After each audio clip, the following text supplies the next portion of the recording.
Hello students, I welcome you in today's session of physics. And in physics, today I will going to present you chapter number 29, which is your mass energy equivalence, nuclear binding energy. Clear? You can see here, this is the topic we have to discuss for today's. So in this, before going to start the chapter, you have to look what we have to study. So first in the syllabus, you can see here mass energy relation, mass defect, binding energy per nucleon and its variation with the mass number. So first we will discuss about the mass energy relation. So before Einstein, mass energy were supposed to be two different entities. Mass is a fundamental properties of matter possessed by every substance. Clear? So energy is the capacity of doing work. So energy in matter was considered due to either to its typical position or its motion, not due to its mass. So the total mass of the universe and also the total energy of the universe was considered to be separately constant.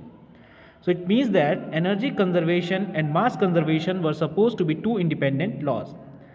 Einstein, by his theory of relativity, proved that energy and mass are related to each other and every substance has energy due to its mass also. So if a substance loses an amount delta m of its mass, an equivalent amount of energy is produced. So we can write it here, you can see delta E is equals to delta m of c square, where c is the speed of light and this is called the Einstein energy mass relation. So according to this relation, 1 kg of mass of any matter is equivalent to 9 into 10 to the power 16 joule of energy. This is a huge amount of energy which is equal to 2.5 into 10 to the power 10 kilowatt hour. So if we give delta E energy to some matter, then according to the above relation, its mass will increases by delta m, where delta m is equals to how much? E c square or delta E by c square.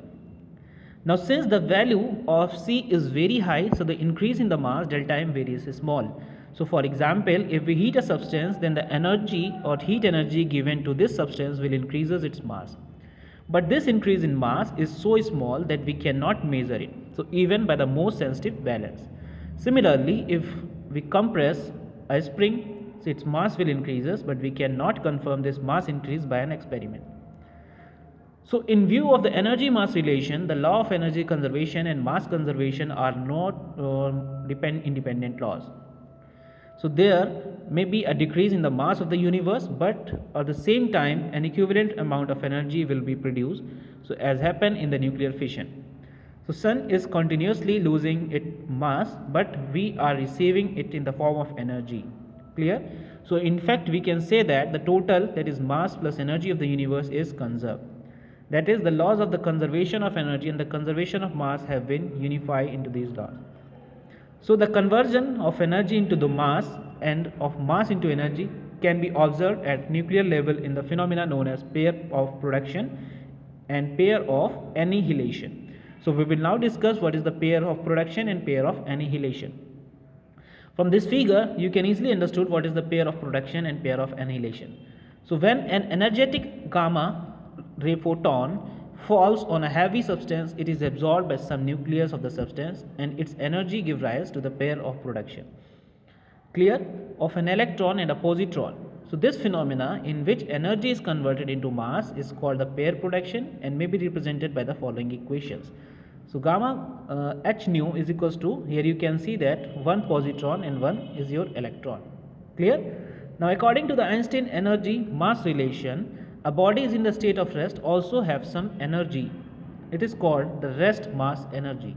If the rest mass of the body be m naught, then its rest mass energy relation E naught equals to m naught c square. Clear? Now the rest mass of each of the electron and the positron is 9.1 10 to the power minus 31 kg. So the rest mass of energy of each of them is E is equals to mc square, and you can write it like 0.51 mega electron volt. Hence, for pair of production, it is essential that the energy of gamma photon must be at least 2 into 10 to the power 0.51 or 0.02 mega electron volt. So if the energy of gamma photon is less than this, it would cause photoelectric effect or Compton effect, but not pair production.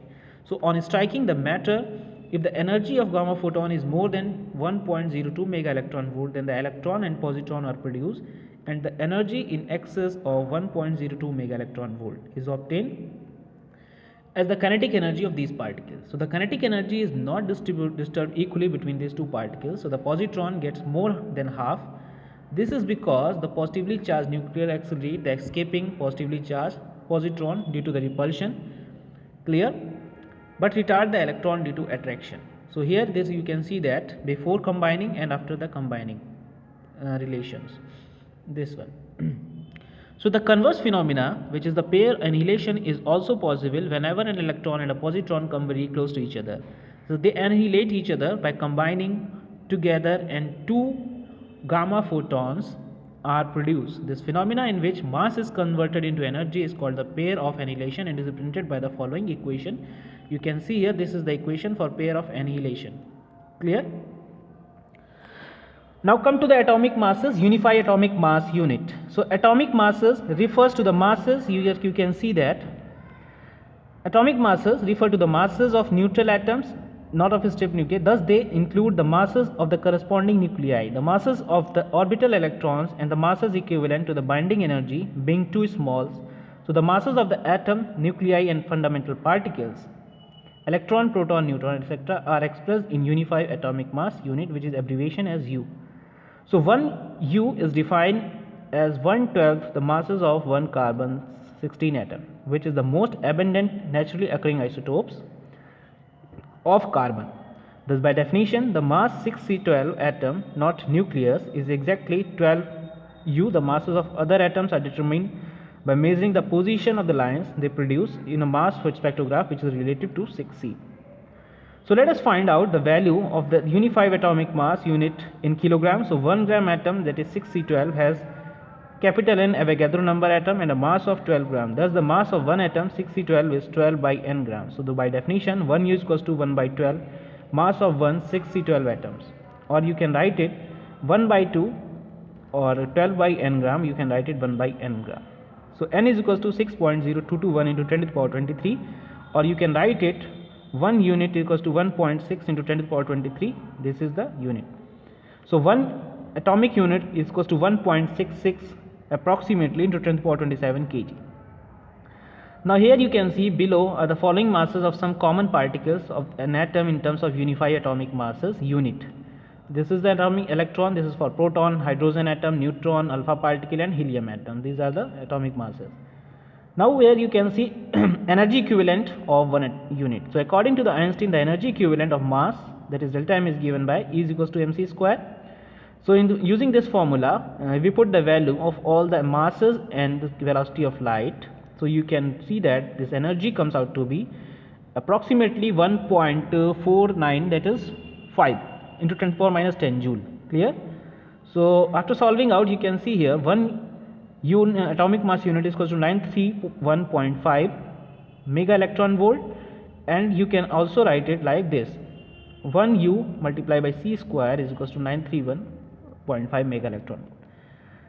Now come to this is the important one, what is the mass defect and the binding energy of nucleus. This is important topic. So it has been found that the rest masses of the nucleus of a stable atom is always less than the sum of the masses of its constituent nucleons, that is proton and neutrons, in the free state. So the difference between the sum of the masses of the nucleons constituting a nucleus and the rest masses of the nucleus is called the mass defect. This is the important definition. You can write it delta m is equals to mass of proton plus mass of neutron minus mass of the nucleus. So let us consider an atom of element, atomic number this, its atomic number is Z and the mass number is A. So thus its nucleus has Z protons and A minus Z neutrons. So if MP is the mass of proton and Mn is the mass of neutron and M capital N is the mass of nucleus, then the mass defect you can write it using this expression, you can show it. Clear? This is the expression for the mass defect here. This equation means that when Z free protons and A minus Z free neutrons come in from infinity and combine together to form the nucleus, an atom of mass delta m disappears. So the disappeared mass reappears as an equivalent energy delta mc square, which is liberated during the formation of the nucleus. So it is due to this energy the proton and the neutrons remain bound in the nucleus. So conversely an amount delta mc square of an external energy is required to break the nucleus into proton and the neutrons. Clear? So this is called the binding energy of the nucleus. The binding energy of a nucleus is defined as the minimum energy required to separate its nucleons and place them at rest at infinite distance apart. So binding energy nucleon is equals to how much? mc square, or you can write it zmp plus a minus z. That is the above relation we put here. Now you know very well Mn is the mass of the nucleus, is not known. So what is known by experiment measurement is the mass of the atom, which is Zxa, that is m times Zxa, which include the mass of Z electrons and also the mass equivalent of the energy binding then Z electron of the nucleus. So we can write it like this: the electron binding energy is however negligible compared to the nucleon's binding energy. So we can write it this relation like this. Clear? Or you can say that the binding energy of nucleons you can write is in this form. So this the above expression for the nuclear binding energy of an atom in terms of the atomic mass and neutron mass. So equation, the above one, this one is the first one and this is your second one, are identical because in equation second masses of Z electron appearing in the first and the third terms mutually cancel out. So finally this binding energy electrons is 931.5 mega electron volt multiplied by this. Now we will discuss about the average binding energy per nucleons. So what is the average binding energy per nucleons? The nuclear binding energies ranges from 2.23 mega electron volt for the heavy hydrogen to about 1800 mega electron volt for uranium. This shows that the binding energy increases with the increase in the number of nucleons in the nucleus. Therefore, in order to compare the stability of different nuclei, we require average binding energy per nucleons, which is the total binding energy of the nucleus divided by the number of nucleons in it. So it is defined as the average energy required to remove a nucleon from the nucleus to infinite distance. So higher the average binding energy per nucleon, greater is the stability of the nucleus. Clear? Now here you can see this is the binding energy curve. You can read it by yourself. This is nothing much important, so I am skipping this. What is the binding energy curve? And okay, I am telling you the few of the cases given here. The first one you can see here. The curve has almost a flat maximum roughly from A50 to A80, corresponding to an average binding energy per nucleon of about 8.5 mega electron volt. So the nuclei having mass number between 50 to 80 are most stable. Clear? Now come to the second one. For nuclei having mass number above 80, the average binding energy per nucleon decreases slowly and drop to about 7.6 mega electron volt. And for uranium, A is equals to how much? 238. The lower value of binding energy per nucleon failed to overcome the Coulombian repulsion among proton in nuclei having larger number of protons. This is why the nuclei of heavier atoms beyond this are radioactive. Now come to the third one. For nuclei having mass number below 50, the average binding energy per nucleon decreases, and below 20 it decreases sharply. For example, for heavy hydrogen, that is 1H2, it is only about 1.1 mega electron volt. This shows that the nuclei having mass number below 20 are comparatively less stable. Now come to the fourth one. So below 50 the curve does not fall continuously, but the subsidiary peaks. This shows that these even nuclei are more stable than their immediate neighbors. You can see easily understand what is the different binding energies. From here you can understand it. So students, this is the end of the chapter, and we will meet with a new chapter in our next lecture. Till that, do study. Thank you class. Thank you.